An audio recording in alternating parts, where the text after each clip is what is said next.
Assalamualaikum warahmatullahi wabarakatuh. Kembali lagi dengan kelompok 5 dalam mata perkuliahan Matematika SMA.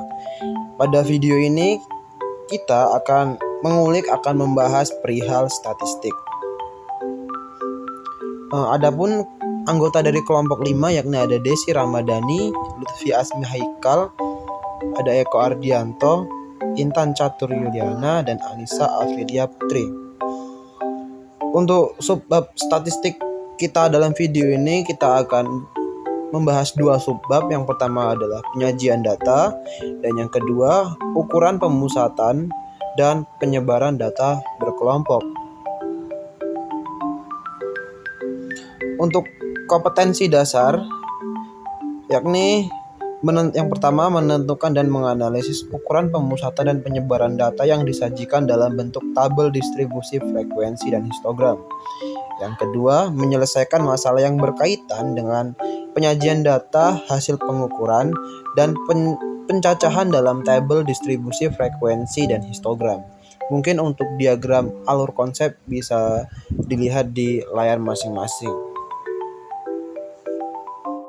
Baiklah, kita masuk ke subbahasan yang pertama, yakni mengenai penyajian data.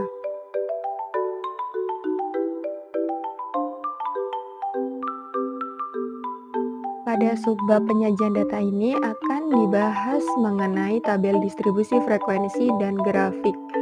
Untuk yang pertama, kita akan melakukan kegiatan 2.1 mengenai distribusi frekuensi. Contohnya, seorang peneliti ingin mengetahui kondisi jumlah penduduk Indonesia selama 20 tahun sebelumnya.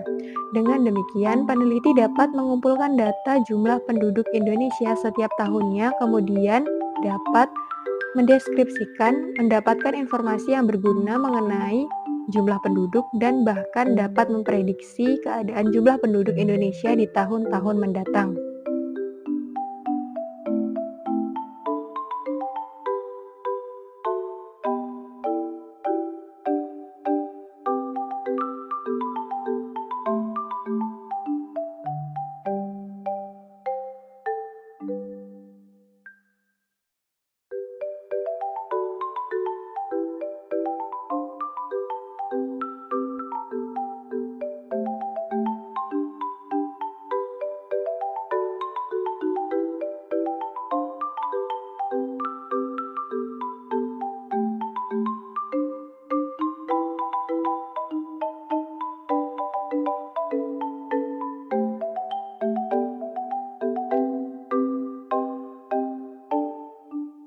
Selanjutnya, jika seorang peneliti akan mengumpulkan data mengenai usia seluruh siswa SMA kelas 12 di Kabupaten Malang, jika data yang dikumpulkan meliputi seluruh siswa se-Kabupaten Malang, maka data keseluruhan tersebut disebut populasi.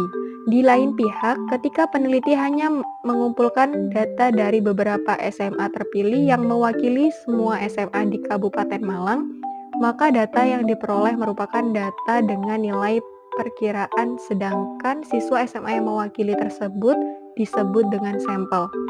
Satu cara pengorganisasian data yang dapat digunakan untuk mempermudah penarikan kesimpulan adalah menyajikan data mentah ke dalam distribusi frekuensi dan memvisualisasikan ke dalam bentuk grafik.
Selanjutnya ada contoh soal 2.1, seorang Peneliti melakukan survei terhadap 80 pengusaha dalam suatu pertemuan mengenai pada usia berapa mereka berani untuk memulai usahanya. Hasil survei tersebut diberikan seperti di bawah ini ya. Dapat teman-teman lihat pada layar teman-teman masing-masing. Data tersebut disajikan dalam satuan tahun.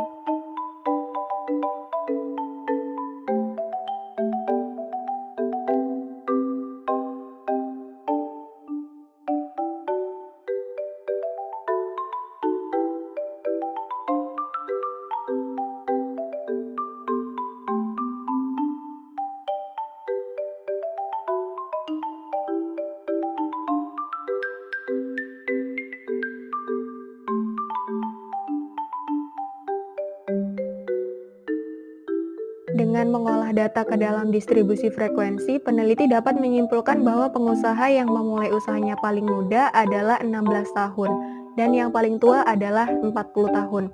Hampir setengah dari kumpulan pengusaha tersebut yang memulai usahanya di usia 20-an. Kebanyakan pengusaha memulai usahanya pada usia 26 sampai 30 tahun, sedangkan paling sedikit pada usia 36 sampai 40 tahun.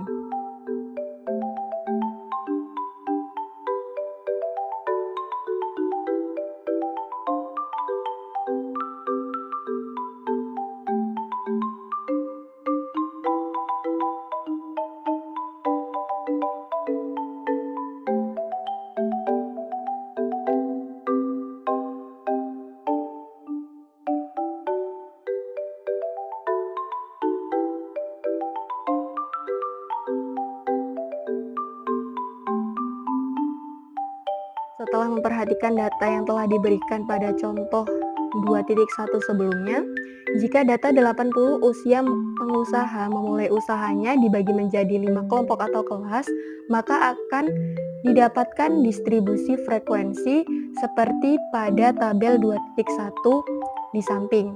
Informasi-informasi mengenai data usia pengusaha dapat diperoleh dengan lebih mudah dengan distribusi frekuensi daripada hanya melihat data mentah sebelumnya.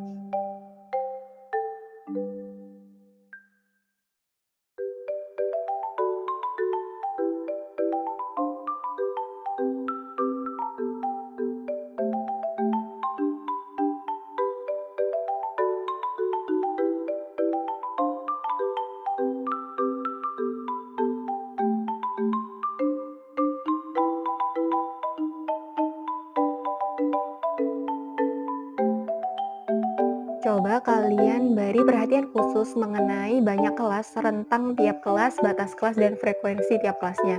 Mungkin pertanyaan selanjutnya yang akan muncul di benak kalian adalah bagaimana mendapatkan frekuensi tiap kelas.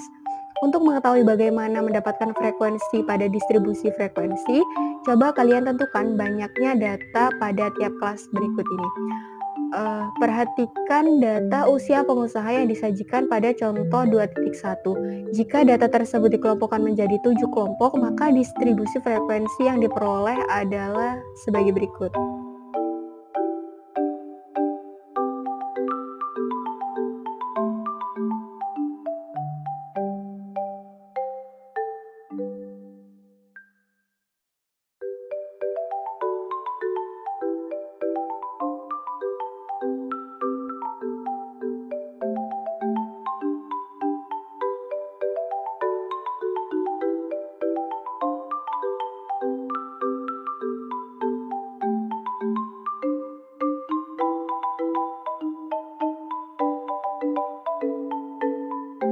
Dapat teman-teman lihat pada layar teman-teman masing-masing, sudah tertera tabel 2.4 distribusi frekuensi usia pengusaha apabila dikelompokkan menjadi 7 kelas.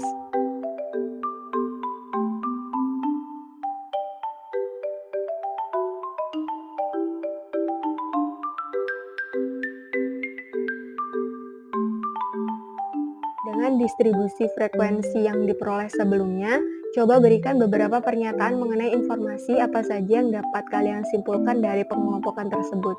Pada kolom kelas pada tabel 2.4, kelas pertama dimulai dengan 16 sampai dengan 19. Kemudian kelas berikutnya dimulai dengan satu lebihnya dari 19 yaitu 20. Tetapi bagaimana jika pembagian kelas atau kelompok data usia pengusaha pada contoh 2.1 seperti pada tabel 2.5? Coba lengkapi kolom batas kelas dan kolom frekuensi pada distribusi frekuensi berikut ini.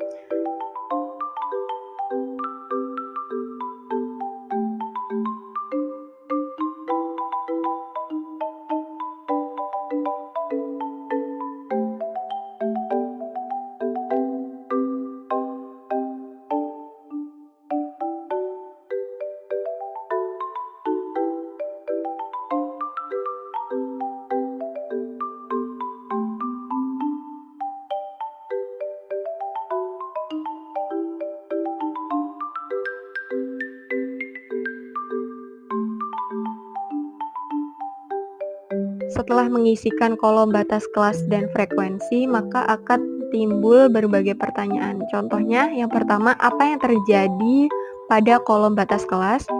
Jawabannya, selang pada batas atas kelas ada yang beririsan. Sebagai contoh, selang pertama pada batas kelas beririsan dengan selang pada batas kelas kedua. Seharusnya batas atas kelas pertama merupakan batas bawah kelas berikutnya, tetapi pada tabel tersebut batas atas kelas pertama lebih besar dari batas bawah kelas berikutnya. Yang kedua, apa yang terjadi pada saat pengisian kolom frekuensi? Jawabannya, ada data yang masuk di dua kelas yang berbeda. Sebagai contoh, 19 dapat masuk di kelas pertama yaitu selang 16 sampai dengan 19 dan dapat masuk di kelas yang kedua yaitu 19 sampai dengan 22.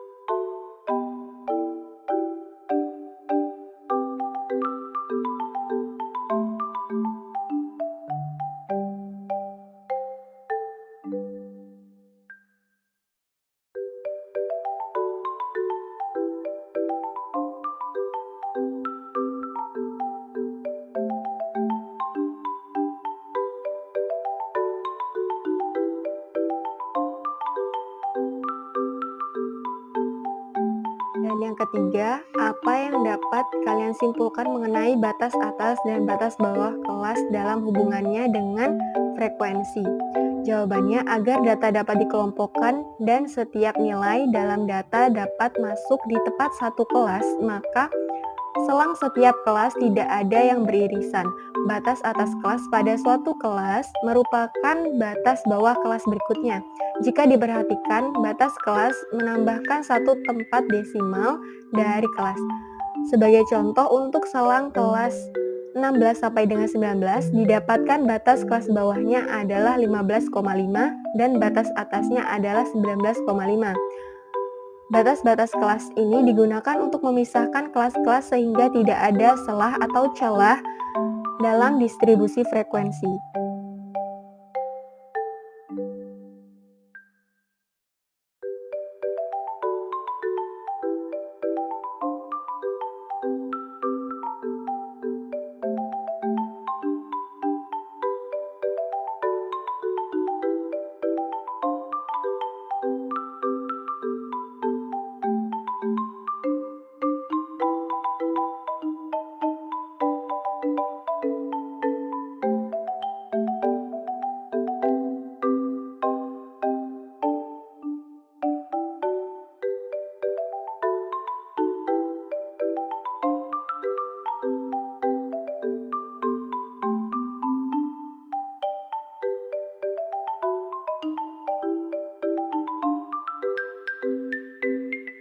Jadi, kesimpulan yang kita peroleh adalah distribusi frekuensi merupakan pengorganisasian data mentah ke dalam bentuk tabel yang terdiri dari kelas-kelas pada distribusi frekuensi yang memudahkan pengguna data untuk mendapatkan informasi berguna yang lebih banyak.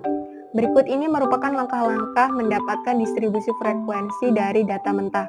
Yang pertama, menentukan jangkauan.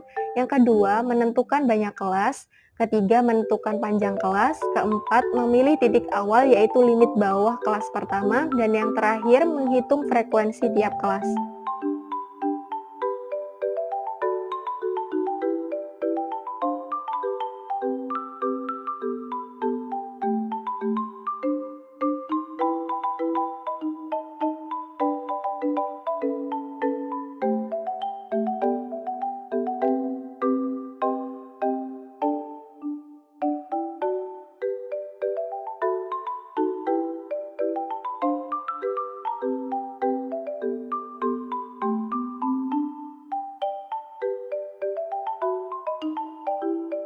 Kemudian ada kegiatan 2.2 mengenai grafik histogram, poligon frekuensi, dan OGIF.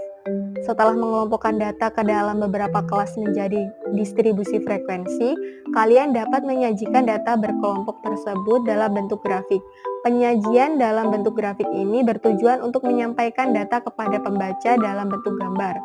Bagi kebanyakan orang, melihat informasi yang disajikan dari gambar lebih mudah daripada melihat dari kumpulan bilangan-bilangan pada tabel atau distribusi frekuensi. Hal ini juga berlaku bahkan untuk orang-orang yang tidak punya pengetahuan sebelumnya tentang statistika.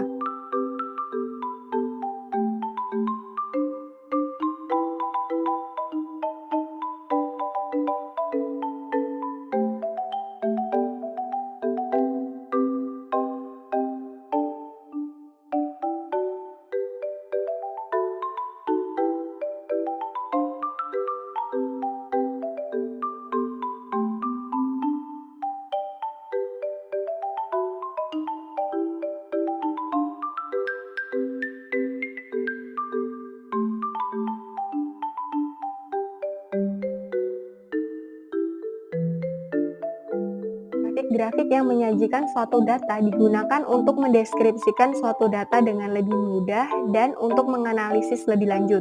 Penyajian data berupa grafik tentu akan lebih menarik perhatian pembaca atau peserta suatu presentasi. Selain mempermudah memaknai suatu data, grafik juga digunakan untuk melihat perilaku atau behavior atau tren dari data tersebut.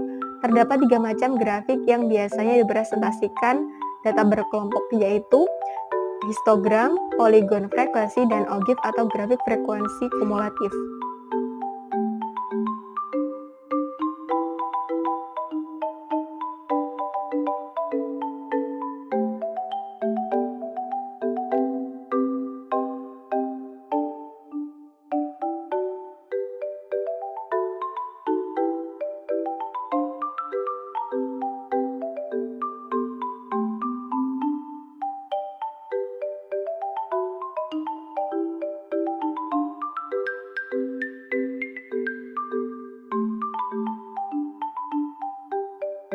Selanjutnya, ayo kita mengamati.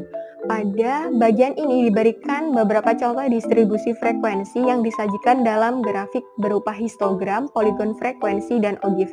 Coba kalian amati dalam penyajian grafik tersebut apa saja yang dibutuhkan untuk menggambar ketiga grafik tersebut.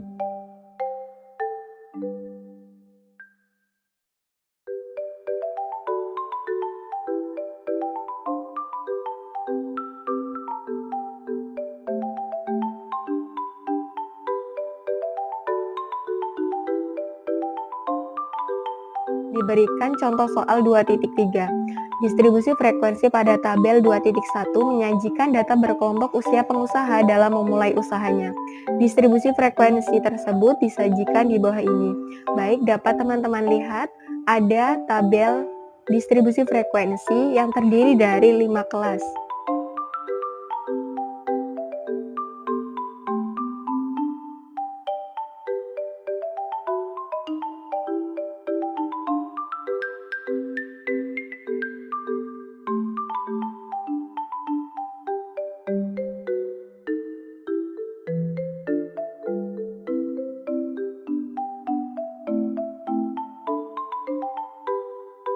Berikut ini merupakan grafik-grafik yang mempresentasikan distribusi frekuensi pada tabel 2.1 sebelumnya. Yang pertama ada histogram. Dapat teman-teman lihat ada grafik 2.1 Histogram usia pengusaha memulai usaha.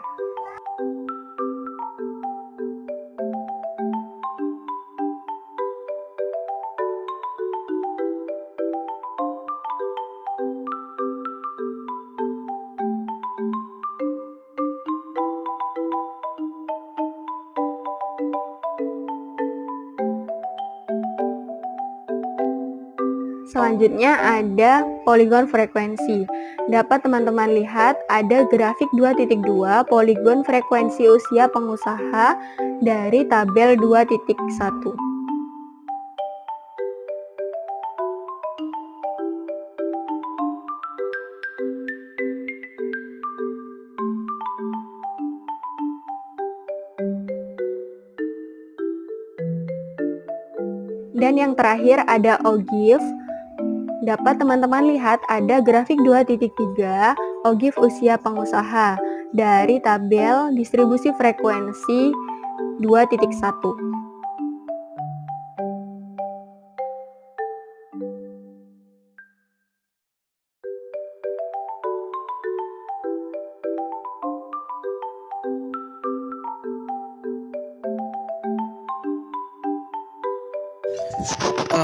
Histogram adalah grafik yang menampilkan data menggunakan batang vertikal dengan tinggi tertentu yang menunjukkan frekuensi dari kelas yang diwakili.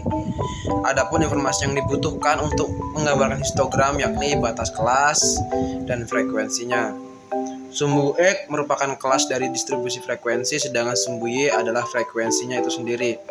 Adapun untuk langkah-langkah pembuatan histogram, yakni yang pertama buatlah absis terlebih dahulu, kemudian ordinatnya sumbu X dan sumbu Y. Setelah itu buatlah batas kelas dengan cara setiap bawah kelas dikurangi 0,5. Selanjutnya membuat tabel distribusi frekuensi untuk membuat histogram. Ke poligon frekuensi adalah grafik yang menampilkan data menggunakan garis yang menghubungkan titik-titik yang menunjukkan frekuensi yang diletakkan tepat di titik tengah kelas masing-masing. Untuk menggambarkan poligon frekuensi hampir sama dengan histogram. Frekuensi masing-masing kelas diwakili dengan titik pada titik tengah kelas tersebut. Langkah terakhir adalah menghubungkan titik-titik yang dihasilkan sebelumnya. Sekarang ke OGIF. OGIF merupakan grafik yang menunjukkan frekuensi kumulatif dari kelas-kelas di distribusi frekuensi. Untuk mendapatkan OGIF, langkah pertama adalah mendapatkan frekuensi kumulatif setiap kelas. Sumbu X berisikan batas-batas setiap kelas dan sumbu Y adalah frekuensi kumulatif. Plot setiap frekuensi kumulatif pada batas atas kelas sehingga batas bawah kelas pertama mempunyai frekuensi 0 dan langkah terakhir adalah menghubungkan titik yang didapatkan sebelumnya. Catatan, tanpa disadari mungkin kita punya kesalahpahaman mengenai statistika. Salah satu yang banyak terjadi adalah kesalahpahaman terhadap pemaknaan grafik yang berupa histogram. Setelah belajar statistika, diharapkan dapat mengurangi sedikit demi sedikit kesalahpahaman perihal statistika itu sendiri.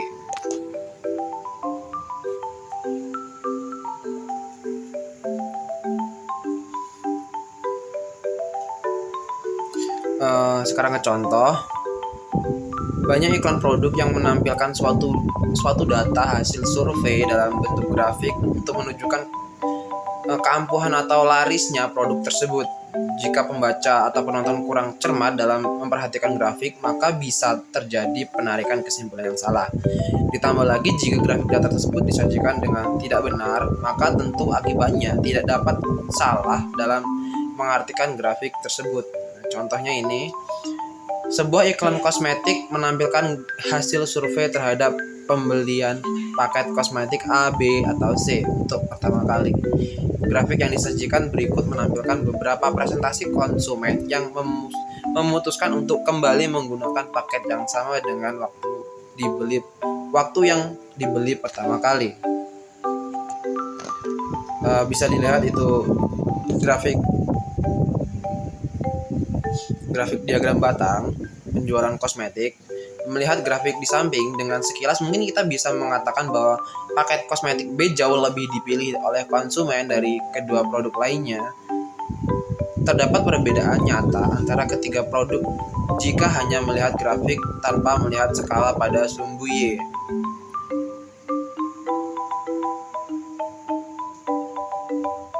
Jika diperhatikan dengan seksama, 83% konsumen kembali ke produk A, 85% kembali ke produk B, dan 84% kembali ke produk C.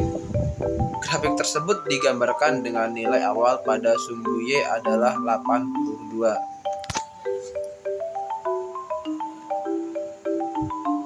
Tapi perhatikan jika nilai awal sumbu Y adalah seperti pada gambar di bawah ini.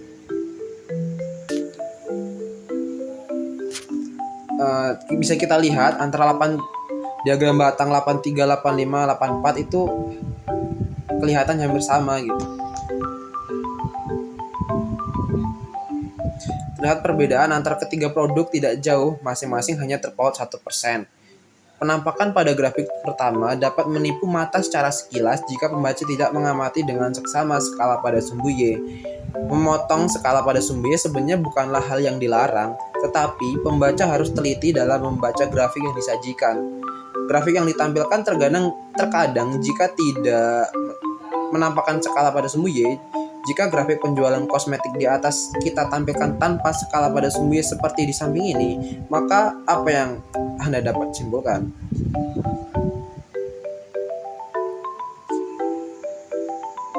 Pastinya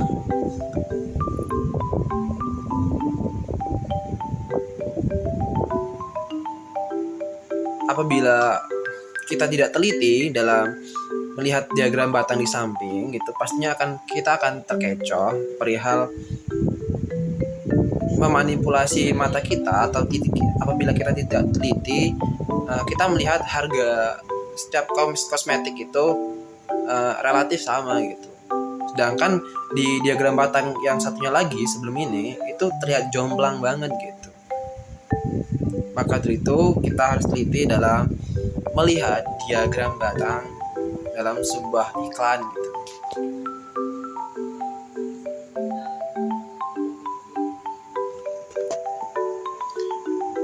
Semisal pada sumbu Y kita tidak ada informasi gitu yang dipaparkan, yang vertikal, kita tidak dapat mendapatkan informasi apa-apa mengenai grafik di samping kecuali ranking A, B, dan C berdasarkan tinggi batang. Selain itu, kita juga tidak mungkin mendapatkan informasi mengenai selisih presentasi paket kosmetik hanya dengan menggunakan grafik tersebut.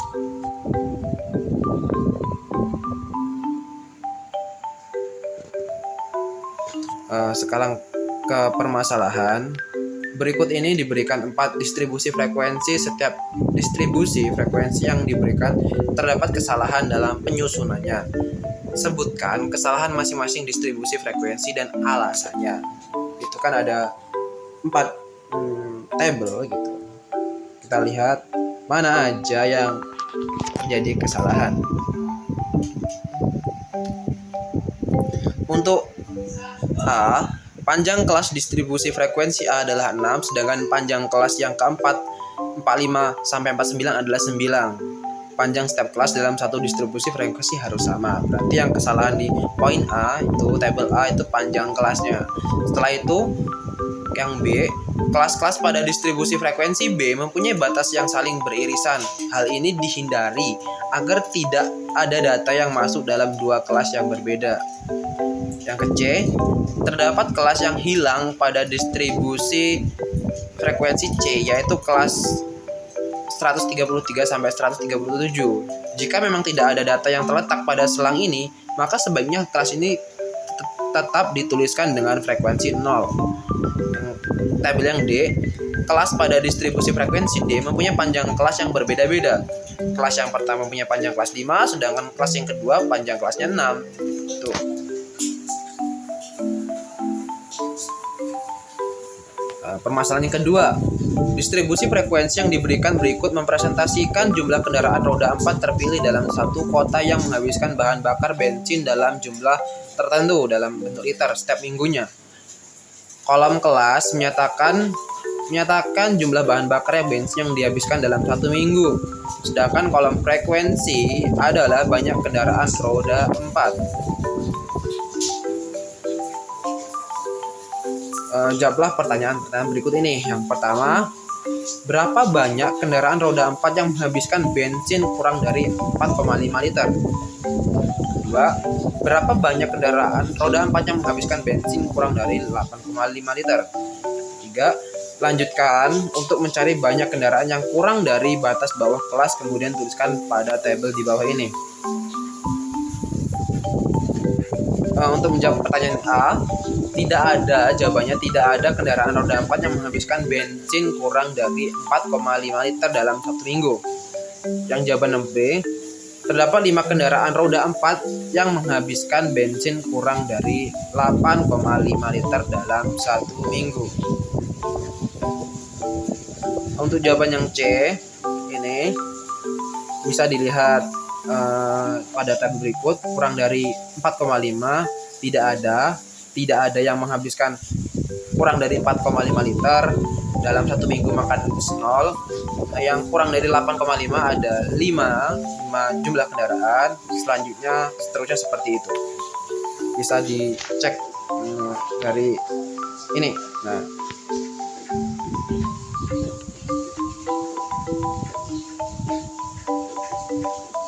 permasalahan yang ketiga, data berikut adalah data jumlah pengunjung perpustakaan SMA nasional dalam 40 hari kerja berturut-turut. Itu bisa dilihat di monitor masing-masing.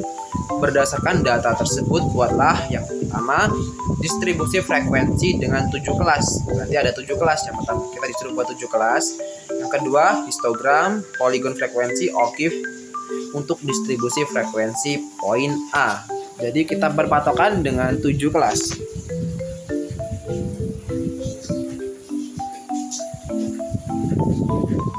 Untuk 7 kelas bisa dilihat untuk rentang pertama kelas 50 sampai 56 itu terdapat dua pengunjung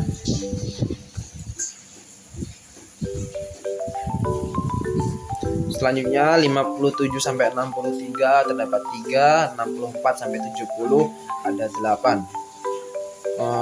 Untuk cara melihatnya kita bisa lihat di tabel berikut ini.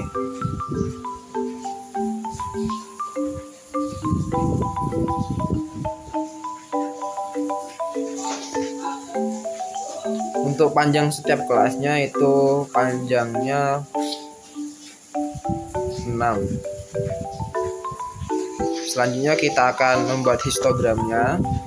Untuk membuat histogramnya itu seperti yang sudah kita paparkan sebelumnya.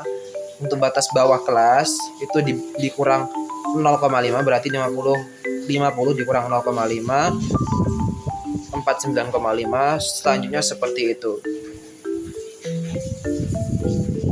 Setelah itu poligon. Bedanya dengan poligon itu kita ambil nilai tengah dari kelas. Yang pertama itu kan 50 sampai 56. Dijumlahkan dibagi 2 hasilnya 53. Setelah itu dihubungkan nilainya antar kelasnya gitu.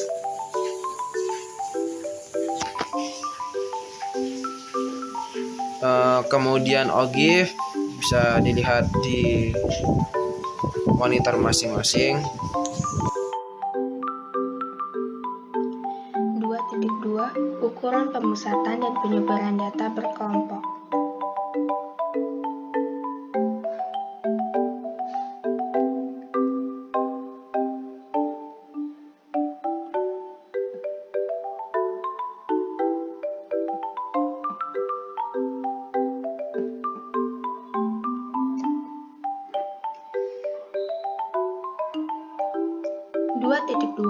Ukuran pemusatan dan penyebaran data berkelompok.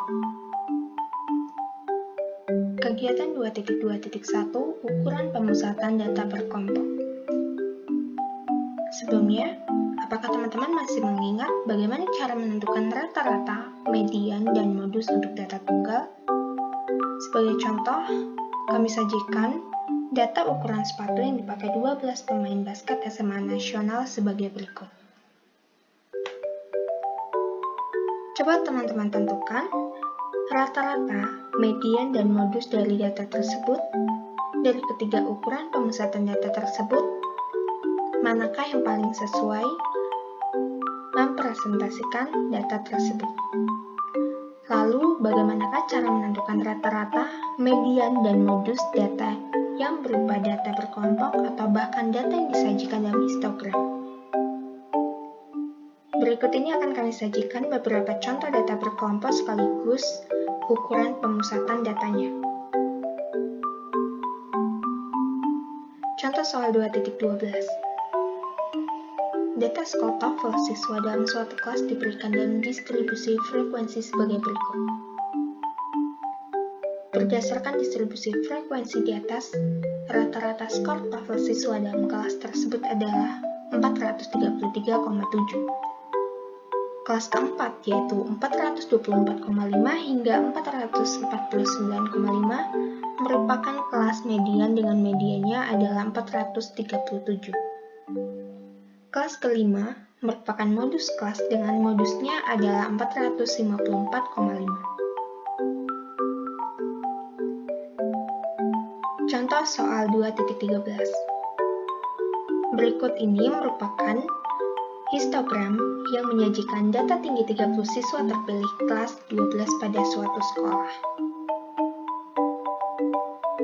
Berdasarkan histogram pada gambar di samping, rata-rata tinggi badan siswa tersebut adalah 158,2. Kelas 157 hingga 162 merupakan kelas median sekaligus kelas modus dengan median sebesar 158,9 dan modus sebesar 160,3. Selanjutnya yaitu, ayo mengumpulkan informasi dan menalar. Hal yang perlu teman-teman ketahui untuk menentukan rata-rata pada data tunggal adalah banyak data yang biasa dilambangkan dengan N dan jumlah keseluruhan dari data tersebut. Jika banyak data yang dihadapi sedikit, tentu Anda dapat dengan mudah untuk menentukan rata-rata. Namun, jika data yang dihadapi berukuran besar, Anda perlu mengelompokkan data tersebut dalam beberapa kelompok untuk memudahkan mengetahui karakteristik dari data tersebut. Akibatnya, menentukan rata-rata untuk data yang sudah ada tersebut berbeda dengan untuk data tunggal. Untuk menambah wawasan teman-teman mengenai ukuran pemusatan data, kami akan menyajikan beberapa contoh sebagaimana pada berikut. Contoh soal 2.14. Berikut merupakan data usia 80 pengusaha dalam memulai usahanya. Ketika data ini dikelompokkan menjadi 5 kelas, maka akan didapatkan distribusi frekuensi sebagaimana pada tabel berikut.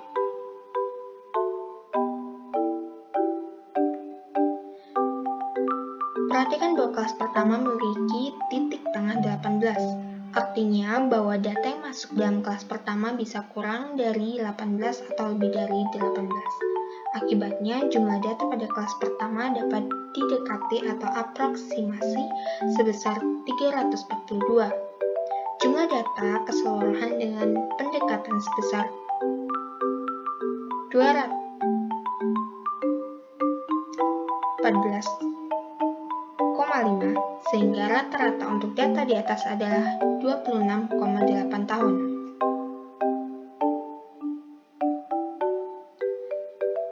Namun, jika data pada contoh soal 2.14 dikelompokkan menjadi 7 kelas, maka akan didapatkan distribusi frekuensi sebagaimana pada tabel berikut.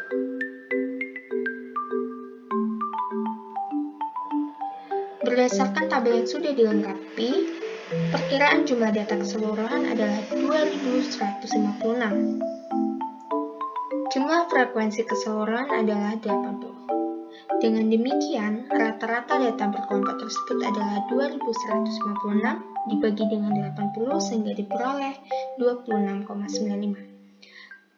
Nilai rata-rata distribusi frekuensi dengan 7 kelas ini lebih mendekati nilai rata-rata sebenarnya daripada distribusi frekuensi dengan 5 kelas. Kelas median dari distribusi frekuensi terletak pada kelas 24 hingga 27, sedangkan kelas modusnya adalah 28 hingga 31. Jelas hasil ini agak berbeda dengan distribusi frekuensi dengan 5 kelas. Walaupun kedua distribusi frekuensi ini berasal dari data mentah yang sama, ukuran pemusatan data berkelompok bisa berbeda, karena penghitungan ukuran ini berdasarkan pada pendekatan. Walaupun demikian, hasil kedua distribusi frekuensi tetap akan mendekati hasil yang sebenarnya. 2.2.1.1 Rata-rata. Berikut ini merupakan tabel distribusi frekuensi pada contoh 2.11. Di mana pada tabel tersebut terdapat titik tengah yaitu XI yang masih kosong dan juga XI dikali FI. Nah, jika tabel tersebut kita isi, maka akan diperoleh sebagaimana pada tabel berikut ini.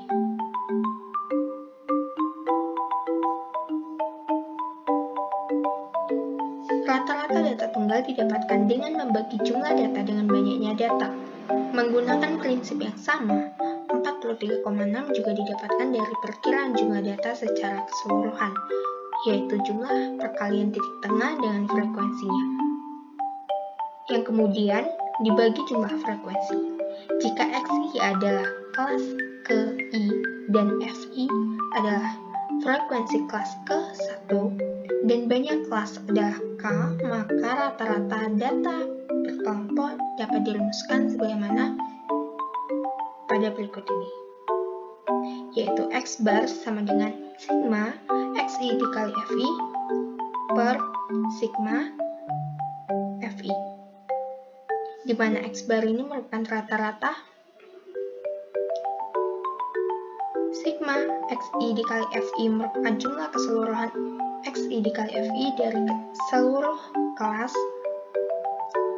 Sigma FI merupakan jumlah frekuensi keseluruhan dari FI. Catatan bahwa ukuran pemusatan atau ukuran penyebaran suatu data yang diperoleh dari populasi disebut dengan parameter. Sedangkan jika datanya berasal dari sampel, maka disebut dengan statistik. Sehingga rata-rata suatu data yang diperoleh dari suatu populasi merupakan parameter yang dapat dilambangkan dengan mu. Rata-rata suatu data yang diperoleh dari sampel yang mewakili populasi merupakan statistik yang dilambangkan dengan X bar. 2.2.1.2 Median. Berikut ini diberikan tabel distribusi frekuensi pada contoh 2.11.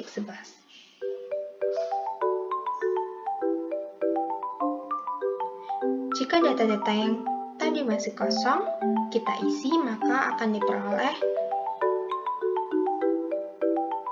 sebagaimana pada tabel berikut.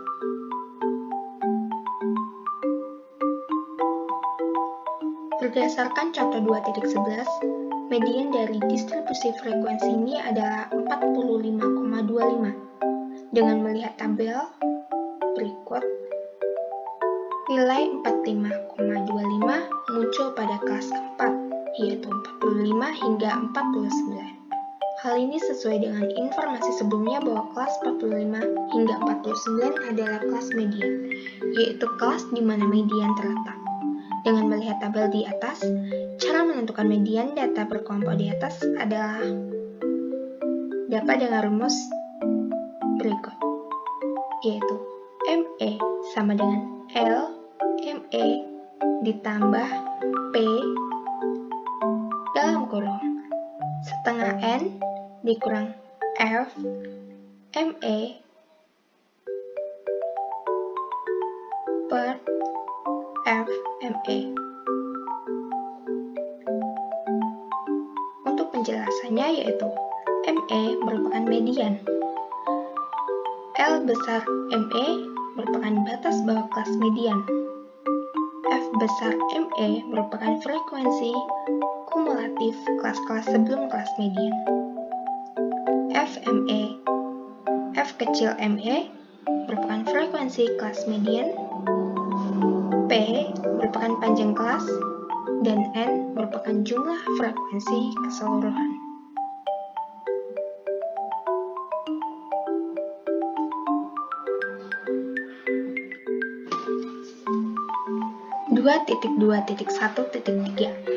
Modus.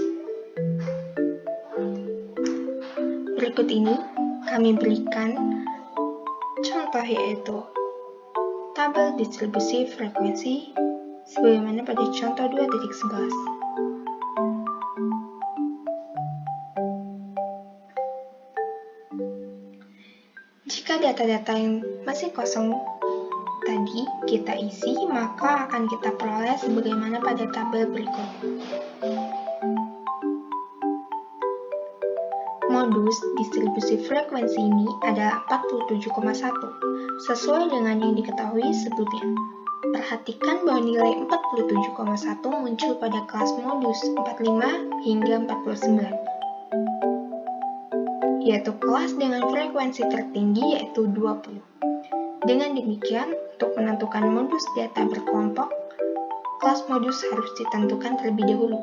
Selanjutnya, modus data berkelompok dapat ditentukan sebagai berikut, yaitu dengan menggunakan rumus M besar O sama dengan L besar MO ditambah P dalam kurung D1 per D1 ditambah D2, di mana keterangannya yaitu M besar O merupakan modus data berkelompok, L besar MO merupakan batas bawah kelas modus, P merupakan panjang kelas, D1 merupakan selisih frekuensi kelas dengan kelas sebelumnya, dan D2 merupakan selisih frekuensi kelas dengan kelas berikutnya.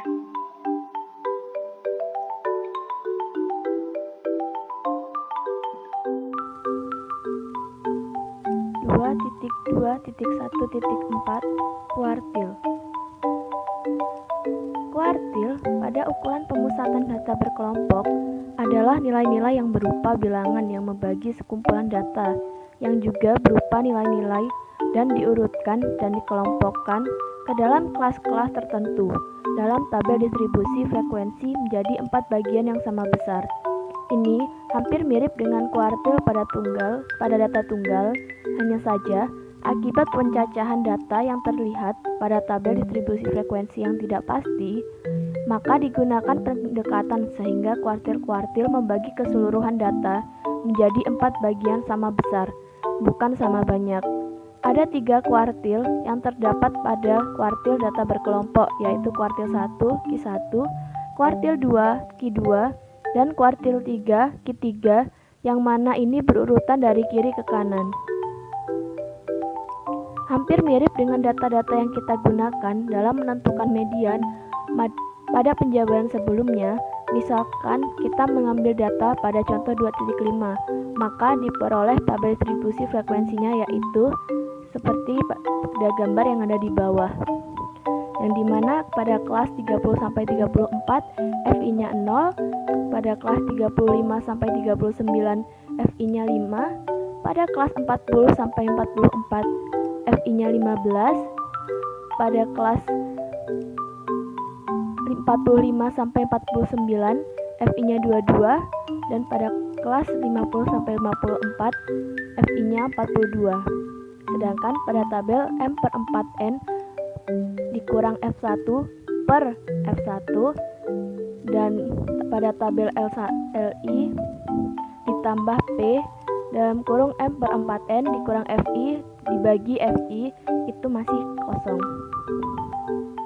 Keterangan FI jumlah frekuensi kelas-kelas sebelum kelas ke I. M bilangan yang menyatakan kuartil berapa yang ingin dicari. antara 1, 2, atau 3. N. Banyak data. Karena pada tabel tersebut masih merupakan penjabaran secara umum, maka kita misalkan akan menentukan kuartil 1 Q1 dari tabel distribusi frekuensi berikut. Jika data-data yang masih kosong pada tabel tersebut diisi, maka diperoleh pada kelas 30-34 tabel 1/4N dikurang FI dibagi FI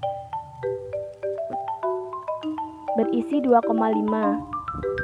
Pada tabel LI ditambah P dalam kurung 1/4N dikurang FI dibagi FI berisi 42. Pada baris kelas 35-39 tabel 1/4N dikurang FI dibagi FI berisi 0,75. Dan pada tabel LI ditambah P dalam kurung 1/4N dikurang FI dibagi FI berisi 38,25. Pada baris kelas 40-44 di dalam tabel 1/4N dikurang FI dibagi FI berisi negatif 0,36. Dan pada tabel LI ditambah P dalam kurung 1/4N dikurang FI dibagi FI berisi 37,7. Pada baris kelas 45 kurang 49 sampai 49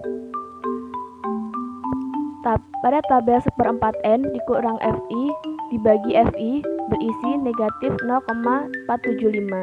Dan pada tabel LI ditambah P dalam kurung 1/4N dikurang FI dibagi FI berisi 42,125.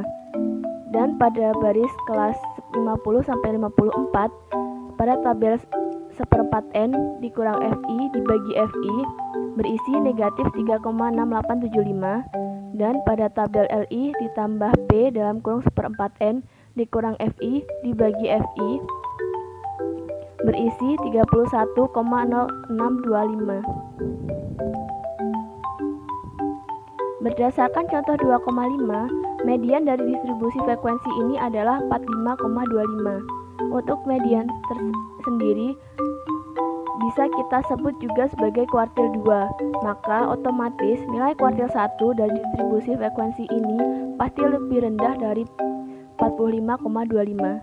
Dengan melihat tabel di atas, di mana frekuensi keseluruhan frekuensi ini ada 50, sehingga kuartil 1 akan terletak di antara data urutan ke-12 dan ke-13, yaitu data ke-12,5. Data ini terletak di antara di kelas 35-39 yang selanjutnya disebut kelas kuartil 1. Kuartil dari data berkelompok merupakan nilai pendekatan dari kuartil data tunggal yang sebenarnya. Dengan melihat tabel di atas, cara menentukan kuartil 1 data berkelompok di atas adalah Q1 sama dengan L Q1 ditambah P dalam kurung 1/4N dikurang F Q1 dibagi F Q1. Dengan Q1 sama dengan kuartil 1, L Q1 sama dengan batas bawah kelas kuartil 1, F Q1 sama dengan frekuensi kumulatif kelas-kelas sebelum kelas kuartil 1, F Q1 frekuensi kelas kuartil 1, P panjang kelas, dan N jumlah frekuensi keseluruhan. Berdasarkan contoh 2.5, median dari distribusi frekuensi ini adalah 45,25. Untuk median sendiri bisa kita sebut juga sebagai kuartil 2, maka otomatis nilai kuartil 1 dari distribusi frekuensi ini pasti lebih rendah dari 45,25. Dengan melihat tabel di atas di mana frekuensi keseluruhan frekuensi ini ada 50, sehingga kuartil 1 akan terletak di antara data urutan ke-12 dan ke-13, yaitu data ke-12,5. Data ini terletak di kelas 35-39 yang selanjutnya disebut kelas kuartil 1. Kuartil dari data berkelompok merupakan nilai pendekatan dari kuartil data tunggal yang sebenarnya. Dengan melihat tabel di atas, cara menentukan kuartil 1 data berkelompok di atas adalah Q1 sama dengan L Q1 ditambah P dalam kurung 1/4N dikurang FQ1 dibagi FQ1. Lalu, untuk mencari kuartil 2 itu sama saja dengan mencari median dari tabel distribusi frekuensi tersebut. Dan untuk kuartil 3 juga menggunakan prinsip yang sama dengan penjabaran mencari kuartil 1 tersebut. Atau secara umum diperoleh rumus mencari Qm yaitu Qm sama dengan L Qm ditambah P dibagi M per 4N dikurang frekuensi Qm dibagi F Qm dengan keterangan Qm kuartil Qm L Qm batas bawah kelas kuartil Qm F Qm frekuensi kumulatif kelas-kelas sebelum kelas kuartil Qm F Qm frekuensi kelas kuartil Qm P panjang kelas N jumlah frekuensi keseluruhan M bilangan yang menyatakan kuartil berapa yang ingin dicari antara 1, 2, atau 3. 2.2.1.5 Desil. Desil pada ukuran pemusatan data berkelompok adalah nilai-nilai yang berupa bilangan yang membagi sekumpulan data yang juga berupa nilai-nilai dan diurutkan dan dikelompokkan ke dalam kelas-kelas tertentu dalam tabel distribusi frekuensi menjadi 10 bagian yang sama besar. Ada 9 desil yang terdapat pada desil data berkelompok, yaitu desil 1, D1, hingga desil 9, D9, yang mana ini berurutan dari kiri ke kanan. Misalkan kita mengambil data pada contoh 2.5, maka diperoleh tabel distribusi frekuensinya yaitu seperti tabel pada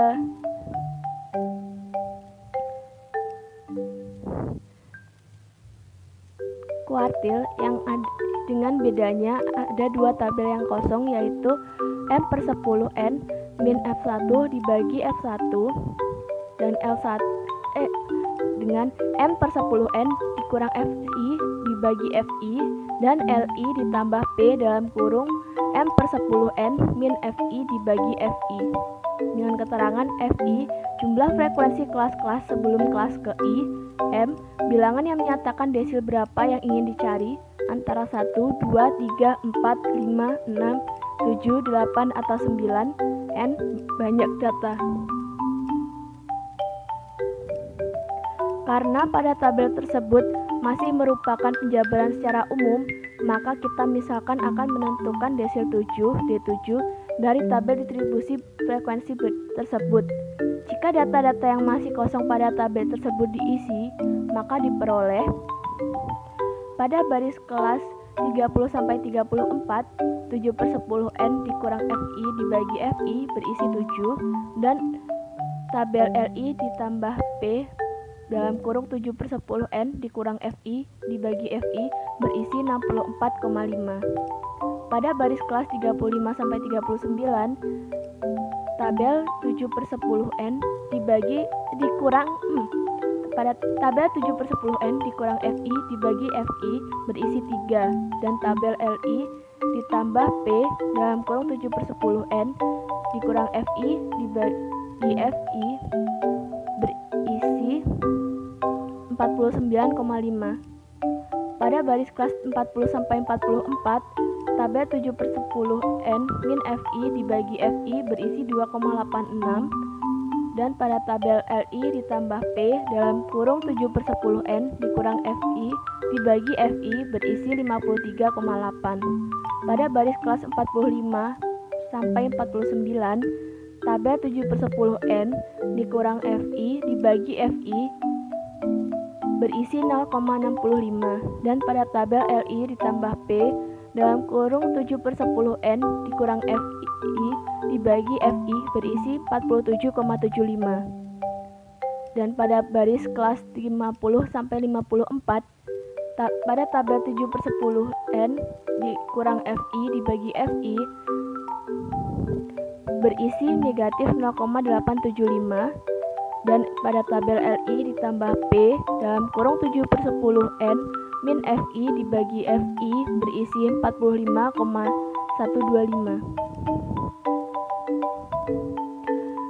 Berdasarkan contoh 2,5, median dari distribusi frekuensi ini adalah 45,25. Untuk median sendiri bisa kita sebut juga sebagai desil 5. Maka otomatis nilai desil 7 dari distribusi frekuensi ini pasti lebih tinggi dari 45,25. Dengan melihat tabel di atas, di mana frekuensi keseluruhan frekuensi ini adalah 50, sehingga desil 7 akan terletak di antara urutan ke-35 dan data urutan ke-36. Kedua data ini terletak di kelas 45 sampai 49 yang selanjutnya disebut kelas desil 7. Desil dari data berkelompok merupakan nilai pendekan dari desil data tunggal yang sebenarnya. Dengan melihat tabel di atas, cara menentukan desil 7 data berkelompok di atas adalah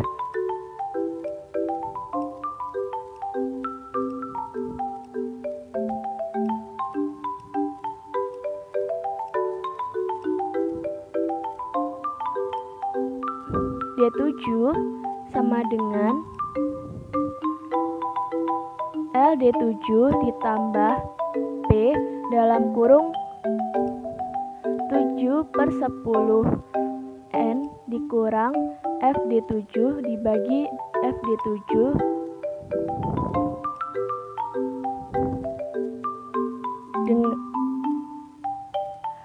dengan D7-nya desil 7, LD7 batas bawah kelas desil 7, FD7 frekuensi kumulatif kelas-kelas sebelum kelas desil 7, FD7 frekuensi kelas desil 7, P panjang kelas, N jumlah frekuensi keseluruhan. Maka dari rumus di atas diperoleh desil 7 yaitu D7 sama dengan 44,5 ditambah 5 dikali 35 dikurang 22 dibagi 20. D7 sama dengan 47,75. Lalu, untuk mencari desil 5 itu sama saja dengan mencari median atau kuartil 2 dari tabel distribusi frekuensi tersebut. Dan untuk desil-desil ke M yang lain juga menggunakan prinsip yang sama dengan penjabaran mencari desil ke-7 tersebut.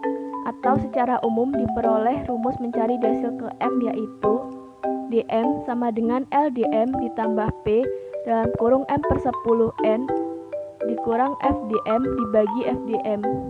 Keterangan DM desil ke M, LDM batas bawah kelas desil ke M, FDM frekuensi kumulatif kelas-kelas sebelum kelas desil ke M, FDM frekuensi kelas desil ke M, P panjang kelas, N jumlah frekuensi keseluruhan, M bilangan yang menyatakan desil berapa yang ingin dicari antara 1, 2, 3 hingga 9. 2.2.1.6 persentil.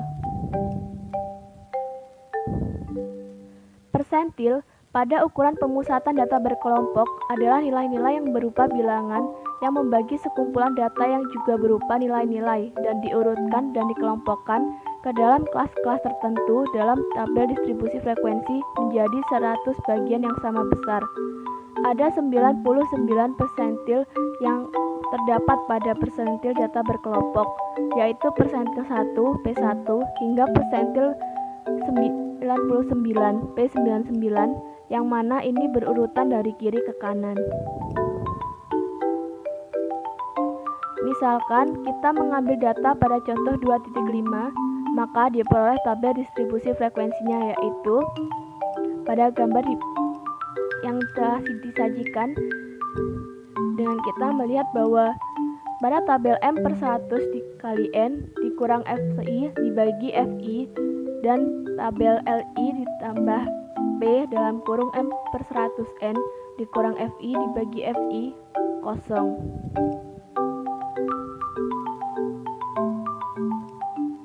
Keterangan FI jumlah frekuensi kelas-kelas sebelum kelas ke I, M bilangan yang menyatakan persentil berapa yang ingin dicari antara 1, 2, 3, 4, 5, 6, 7, 8, 9, dan seterusnya hingga 99.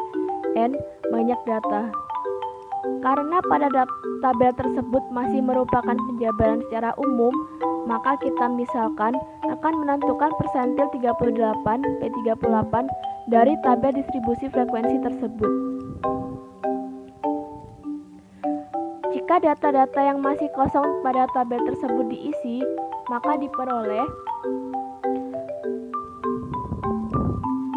pada tabel 3/8/100 N min F1 dibagi F1 berisi 3,8. Yang pertama ada 3,8, yang kedua 1,4, yang ketiga 0,57, yang keempat negatif 0,15, dan yang terakhir negatif 2,875.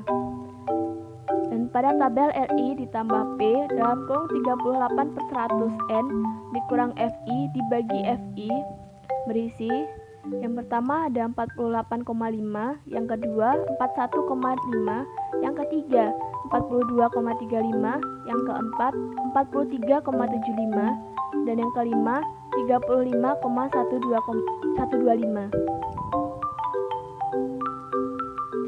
Berdasarkan contoh 2.5, median dari distribusi frekuensi ini adalah 45,25.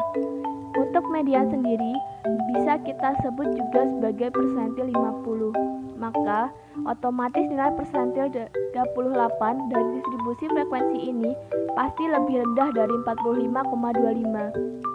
Dengan melihat tabel di atas di mana frekuensi keseluruhan frekuensi ini adalah 50, sehingga persentil 38 akan terletak di antara data urutan ke-19 dan data urutan ke-20. Kedua data ini terletak di kelas 40-44 yang selanjutnya disebut kelas persentil 38. Persentil dari data berkelompok merupakan nilai pendekatan dari persentil data tunggal yang sebenarnya. Dengan melihat tabel di atas, cara menentukan persentil 38 data berkelompok di atas adalah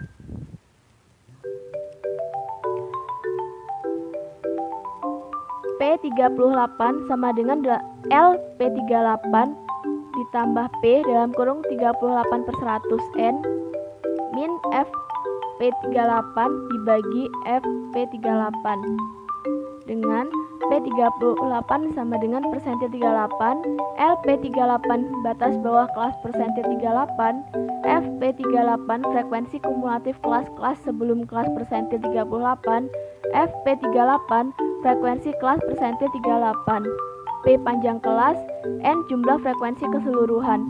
Maka dari rumus di atas diperoleh persentil 38 yaitu P38 sama dengan 39,5 ditambah 5 dalam kurung 19 min 15/7.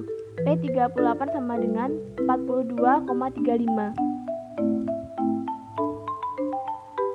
Lalu, untuk mencari persentil 50 itu sama saja dengan mencari median atau kuartil 2 atau juga desil 10 dari tabel distribusi frekuensi tersebut.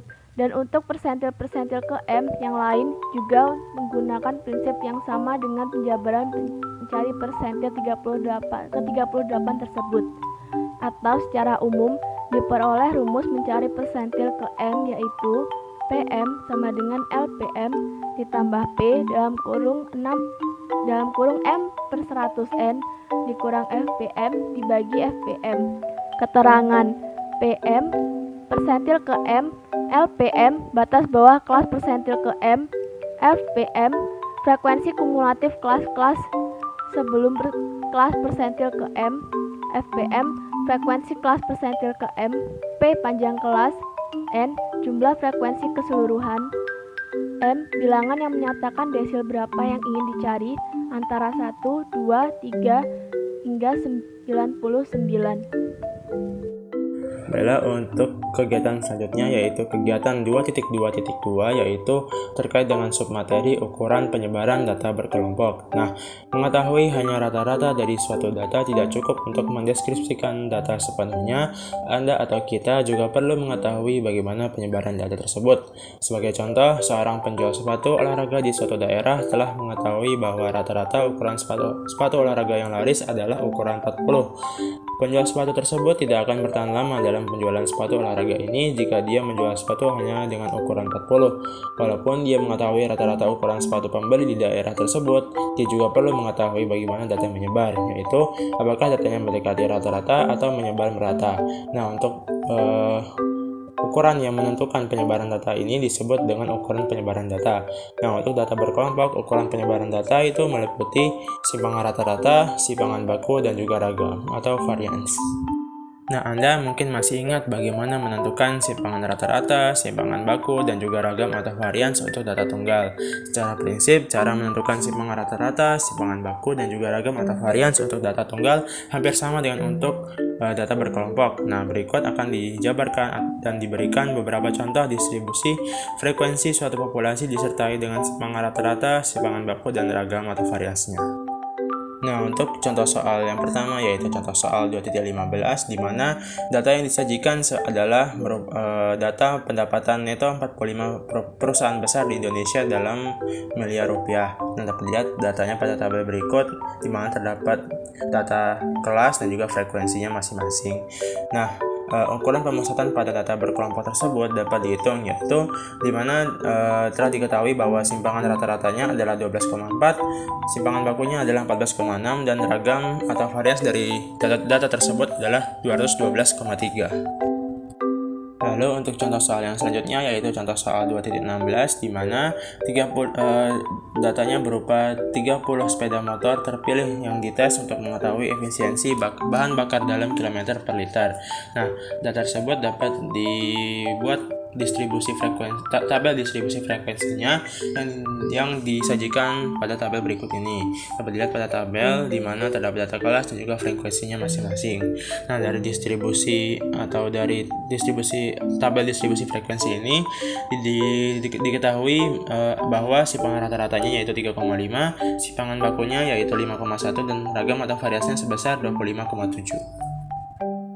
Nah, dapat dilihat dari dua contoh soal yang telah dijabarkan tadi, maka diketahui bahwasannya ukuran pemusatan data seperti rata-rata, median, dan modus saja itu tidak cukup bagi seorang peneliti untuk mendeskripsikan data secara lebih rinci, sehingga seorang peneliti tentu harus memerlukan informasi yang lain bagaimana data itu menyebar, yaitu bagaimana kondisi data itu dibandingkan dengan rata-rata yang diperoleh, di mana informasi yang disajikan itu berkaitan dengan apakah semua data yang tersebut dekat dengan rata-rata atau bahkan datanya jauh dari rata-rata atau menyebar atau merata. Nah, yang ini tentu saja sangat dibutuhkan oleh pengguna data dalam penarikan kesimpulan terhadap data yang diperoleh atau dianalisis. Nah, pada contoh soal 2.18 ini terdapat tabel distribusi frekuensi yang berisi data-data terkait nilai ujian akhir 100 mahasiswa jurusan matematika yang terpilih di suatu universitas. Nah, dapat dilihat pada tabel di bawah ini yang dimana terdapat data kelas dan juga frekuensinya masing-masing. Nah, dengan menggunakan pengetahuan sebelumnya, di mana kita ketahui bahwa penyebaran data itu dibandingkan dengan rata-rata atau dipengaruhi oleh rata-rata, maka untuk mengetahui penyebaran datanya, kita akan menentukan rata-ratanya terlebih dahulu. Nah, sama seperti cara mencari rata-rata atau langkah-langkah mencari rata-rata pada data berkelompok, kita akan mencari data-data yang dibutuhkan, yaitu kelas, batas kelas, titik tengah atau XI, frekuensi atau FI, dan juga XI dikali FI. Dapat dilihat pada tabel yang tertera pada layar video. Nah, dari data-data yang telah diperoleh tersebut, menggunakan rumus rata-rata dari data berkelompok yang telah dijelaskan pada penjabaran submateri sebelumnya, maka akan diperoleh rata-ratanya yaitu X bar sama dengan sigma dari 1 hingga K untuk XI FI per sigma dari sigma I sama dengan 1 hingga I sama dengan K. Untuk Fi sama dengan 8.412 per 100 sama dengan 84,12. Nah, diperoleh rata-rata nilai ujian akhir 100 mahasiswa jurusan matematika di suatu universitas tersebut adalah 84,12. Nah, rata-rata suatu data berkelompok ini ditentukan dengan memperhatikan titik tengah setiap kelas dan frekuensinya masing-masing. Nah, simpangan rata-rata itu memperhatikan bagaimana data menyimpang dari rata-rata. Berdasarkan hal tersebut, maka kita akan membuat kolom tambahan dari distribusi frekuensi yang telah dibuat sebelumnya yang berisikan selisih titik tengah tiap kelas dengan rata-rata. Selanjutnya, perhatikan hasil selisih tersebut. Sebagai ilustrasi, selisih titik tengah kelas pertama dengan rata-rata adalah 2. Ini berarti setiap data utama atau datum pada kelas tersebut diasumsikan mempunyai selisih 2 dengan rata-rata. Akibatnya, banyak datum atau data utama dalam kelas tersebut atau frekuensi juga yang menentukan simpangan data utama atau datum dalam suatu data terhadap rata-ratanya.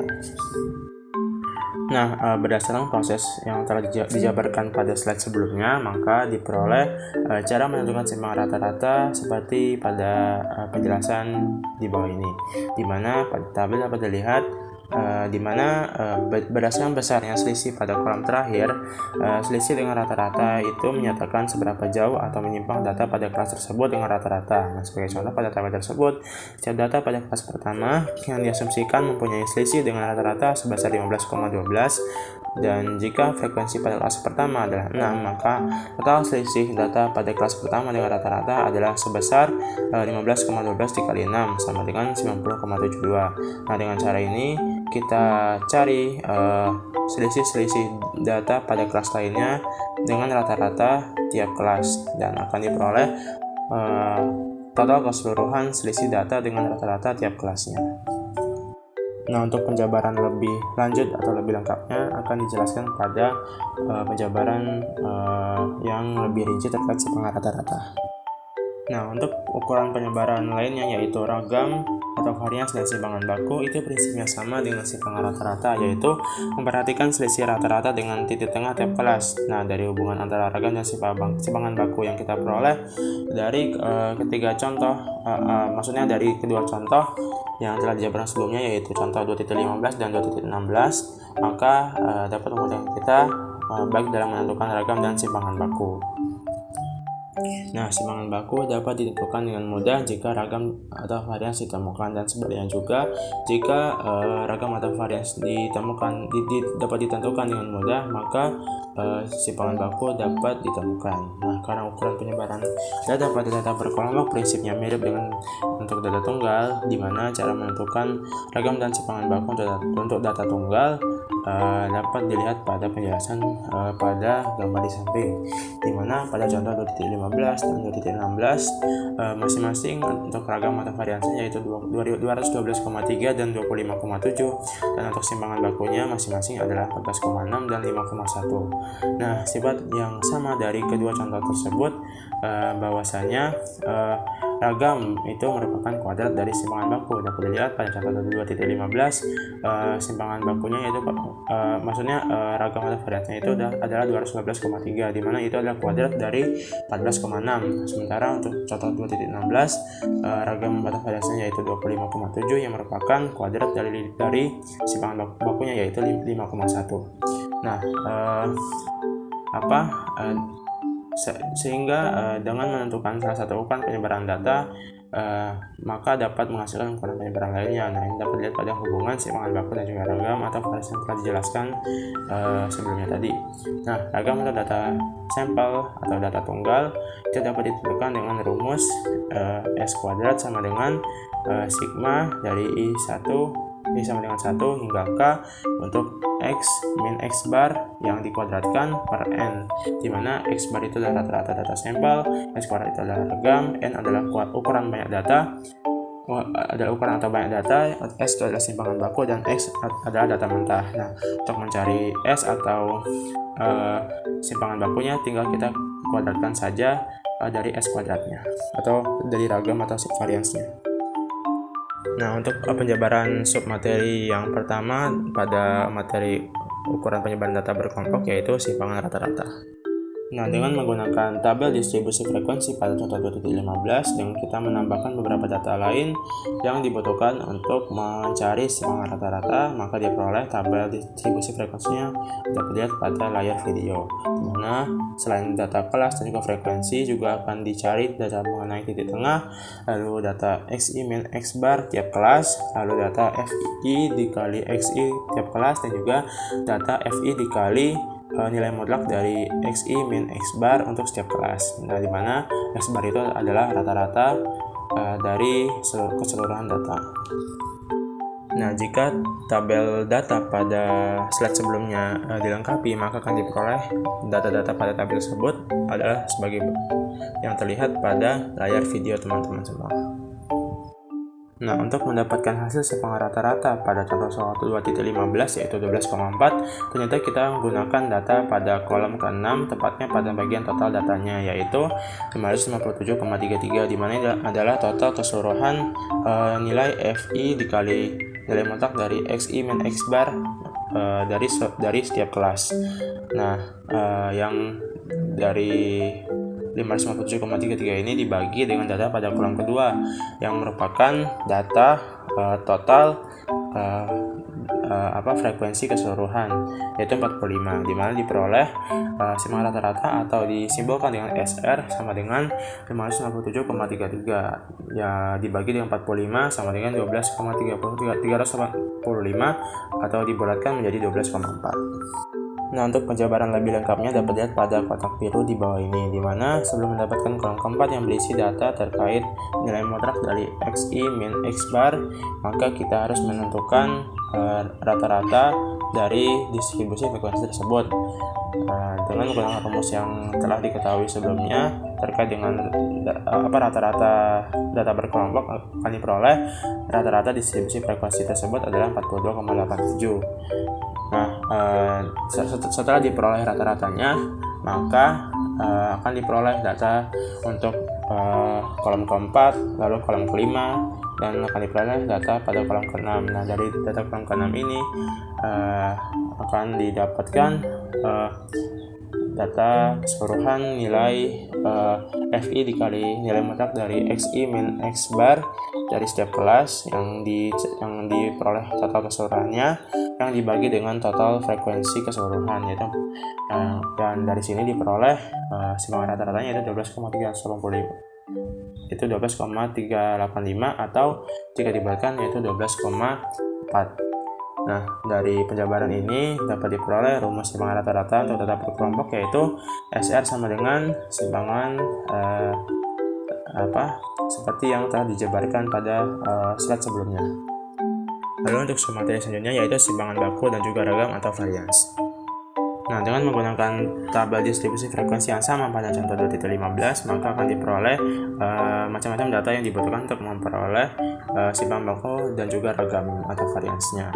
Kita lihat ada data kelas, frekuensi, dan kemudian kita akan mencari data titik tengah atau XI, lalu FI dikali XI, lalu XI kuadrat, dan juga FI dikali XI kuadrat. Kita lihat pada tabel di bawah ini, di layar video teman-teman. Lalu jika tabel data pada slide sebelumnya dilengkapi, maka akan diperoleh tabel datanya yang telah dilengkapi yang dapat dilihat pada layar video teman-teman semua.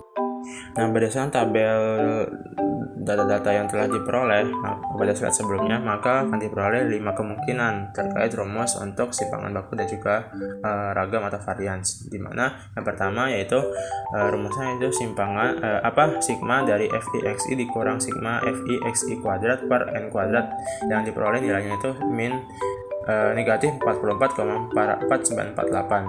Lalu yang kedua yaitu rumusnya sigma FI/XI kuadrat dikurang sigma FI/XI yang seluruhnya dikuadratkan per n kuadrat yang diperoleh nilainya itu negatif 1792,1. Lalu yang ketiga sigma FI/XI kuadrat dikurang sigma FI/XI yang seluruhnya dikuadratkan per n dikali n-1, di mana diperoleh nilainya itu negatif 1832,83. Lalu yang keempat rumusnya yaitu n dikali sigma FI/XI kuadrat dikurang sigma FI/XI yang seluruhnya dikuadratkan per N dikali N-1, di mana diperoleh nilainya yaitu 212,3.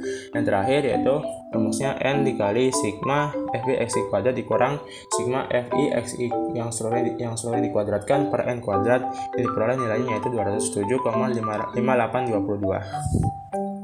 Nah, dari kelima rumus ini ternyata untuk mendapatkan hasil ragam atau varians 212,3 yang telah diketahui pada contoh soal 2.15 pada slide sebelumnya, ternyata kita gunakan hitungan rumus pada nomor 4, di mana rumusnya yaitu N dikali sigma FI/XI kuadrat dikurang sigma FI/XI yang seluruhnya dikuadratkan per N dikali N-1, di mana akan diperoleh ragam atau variansnya yaitu 212,3 dan simpangan bakunya yaitu 14,6. Nah, sehingga dari proses ini kita dapat menentukan bahwasannya hubungan antara ragam dan simpangan baku itu di mana ragam adalah kuadrat dari hasil simpangan baku. Nah, untuk ragam atau varians diperoleh penjabaran lebih lengkapnya yaitu X kuadrat sama dengan 45 dikali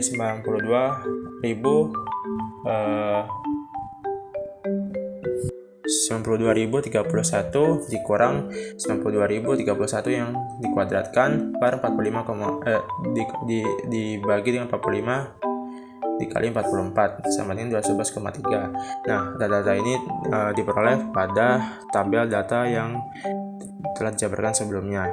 Nah, untuk simpangan bakunya tinggal kita akarkan saja nilai ragam atau variansnya, akan diperoleh S sama dengan 14,6. Untuk penjabaran lebih lengkapnya dapat lihat pada kotak biru di bawah ini, di mana berdasarkan informasi pada contoh soal 2.15 maka diperoleh rumus ragam atau varians untuk data berkelompok secara umum adalah S kuadrat sama dengan N dikali sigma FI/XI kuadrat dikurang sigma FI/XI yang seluruhnya dikuadratkan per N dikali N-1. Lalu akibatnya rumus untuk simpangan baku data berkelompok secara umum akan diperoleh S sama dengan akar dari N dikali sigma FI/XI kuadrat dikurang sigma FI/XI yang seluruhnya dikuadratkan per N dikali N-1, yang dimana ini merupakan rumus dari ragam atau varians ya, atau juga dapat diperoleh rumus simpangan bakunya yaitu S sama dengan akar dari S kuadrat. Nah, dengan S kuadrat adalah ragam, S adalah simpangan baku, dan N adalah jumlah frekuensi keseluruhan. Nah, selain 3 ukuran penyebaran data berkelompok yang telah dijabarkan sebelumnya, ternyata masih ada 3 ukuran penyebaran data berkelompok lain yang mungkin sedikit lebih jarang digunakan dibanding 3 ukuran penyebaran data berkelompok yang telah dijabarkan sebelumnya, yaitu jangkauan atau rank. Setelah itu ada jangkauan antar kuartil dan juga simpangan kuartil. Nah, yang pertama yaitu submaterinya yaitu jangkauan atau rank. Nah, jangkauan dari satu data adalah selisih antara data yang memiliki nilai paling besar dengan data yang memiliki nilai paling kecil. Namun pada data berkelompok karena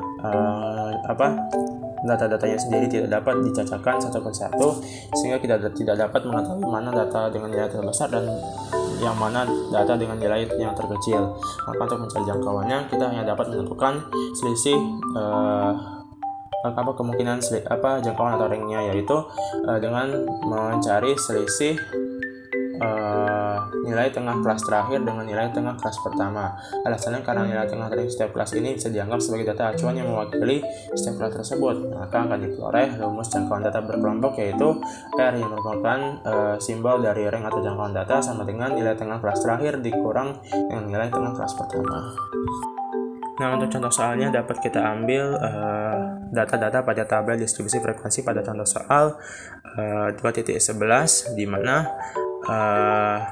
kita peroleh nilai tengah kelas terakhir yaitu kelas 50 sampai 54 yaitu 52, dan nilai tengah kelas pertama yaitu kelas 30 sampai 34 yaitu 32, yang diperoleh R atau jangkauan atau ranknya yaitu sama dengan 52 dikurang 32, sehingga diperoleh R sama dengan 20. Jadi jangkauan datanya yaitu 20. Lalu untuk materi selanjutnya yaitu terkait dengan jangkauan antar kuartil.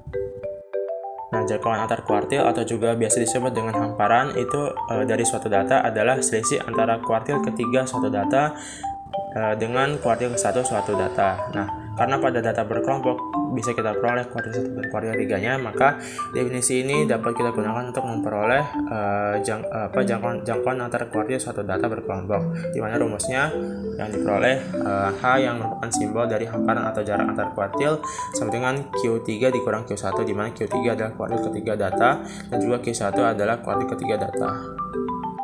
Nah, untuk contoh soalnya, kita ambil kembali data pada tabel distribusi frekuensi pada contoh soal 2.11, di mana telah diperoleh pada penjabaran bagian kuartil pada subbab kuartil, di mana kuartil 1 pada data berkelompok itu sebesar 38,25 dan kuartil ketiganya yaitu 48,375. Maka setelah kita peroleh kuartil 1 dan kuartil 3-nya, maka diperoleh jangkauan antar kuartilnya atau hamparannya yaitu H sama dengan 48,375 dikurang 38,25, yaitu H sama dengan 10,125. Jadi jangkauan antar kuartil atau hamparan data berkelompok tersebut adalah 10,125. Nah, untuk submateri yang terakhir yaitu terkait dengan simpangan kuartil.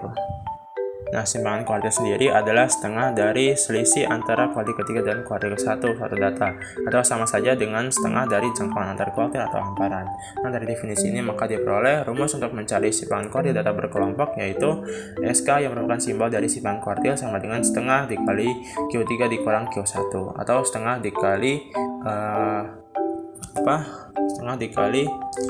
H atau hamparan atau juga jangkauan antar kuartilnya.